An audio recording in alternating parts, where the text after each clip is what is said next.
गंजाम जो red zone रही Digapahandi block S टिकरपड़ा panchayat प्रशासन मध्य व्यापक प्रस्तुति करुच्ची एवं पंचायतर घासीआंब प्राथमिक विद्यालय विपन्न को स्थानांतर करा वर्तमान बात्या आश्रयस्थल में 105 जन को स्थानांतर करा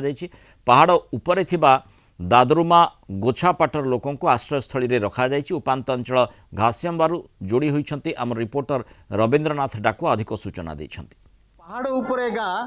मंथा आसवा पर भयभीत ग्रामवासी तेणु प्रशासन निष्पत्ति नहीं पहाड़ उपरे थिबा ग्रामवासी को सुरक्षित स्थान को आनिबा। एबे आमे पहुंचीछु गंजाम जिला दिगपहंडी ब्लॉकर सहदेव टिकरपड़ा पंचायतर घासीआंब प्राथमिक विद्यालय आमे अच्छु। ये हूँ बात्या आश्रयस्थली। आमे प्रतिक्रिया नहीं जिबा कारण आपण जानती जे मंथा प्रभाव में प्रबल बर्षिबो एवं वर्षा फल जो पहाड़ी अंचल लोक मैंने अच्छा जो पवन हम वर्षा से माने विपदर सामना करेंगे तेणु प्रशासन निष्पत्ति नहीं सुरक्षित स्थान को आनिबा। कौन कहे गतकाली कौन थिला स्थिति एवं लोक मानू कहीं एठिक अणागला आम मंथा बात्यार प्रभाव हेतु सरकार निर्देश क्रमे आम सहदेव टिकरपड़ा पंचायतर जो 1 नंबर वार्ड घासीआंब दादरुमा गछ आदिवासी प्रदूषित अंचल लोक जेहेतु से गमनागमन सुविधा नहीं जेहेतु से मंथा द्वारा बहुत आक्रमण आक्रांत हवा हेतु आमर प्रशासन जे सब कलेक्टर बीडीओ तहसीलदार स्थानीय सरपंच प्रतिनिधि समिति प्रतिनिधि समस्ते मिसी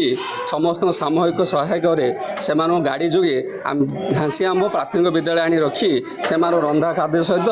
आम शुखला खाद्य दे बहुत सुरक्षित भाव रखी। कौन कह मंथा भय केते लगे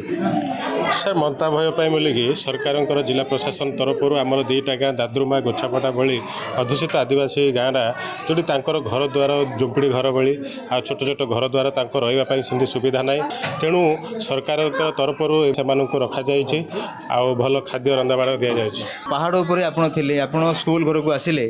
केते भय लगुला स्कूल को आसला केमती रहिले कौन खाइले केमती राति बीतला स्कूल का आसला पर तो सर आमको जमीन कि माने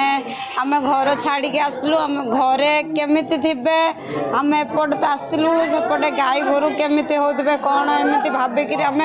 भयरे माने भयरे थिलु एडी आसी टिके माने जेमति कि सुविधा अछि स्कूल रे बोली माने चिंतित होई रही जेहेतु मंथा प्रभाव रे वर्षा रहिबो वर्षा हेले पहाड़ उपरे पवन मध्य अति जोर रे बहिबो जदि हुए तो भूस्खलन हेले मध्य अनेक क्षय क्षति आशंका रही तेणु गतकाली उपजिलापाल आसते तहसीलदार आसते बीडीओ आसते एवं सरपंच समिति प्रति आसी लोक मानक बुझे लोक मैंने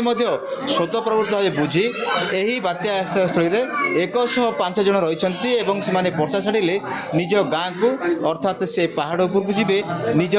भिटामाटी को जी तापर से कर्मजीवी आरंभ करेंगे। गंजाम जिला घासीआंबरू रवींद्र डाकुआ कलिंग टीवी।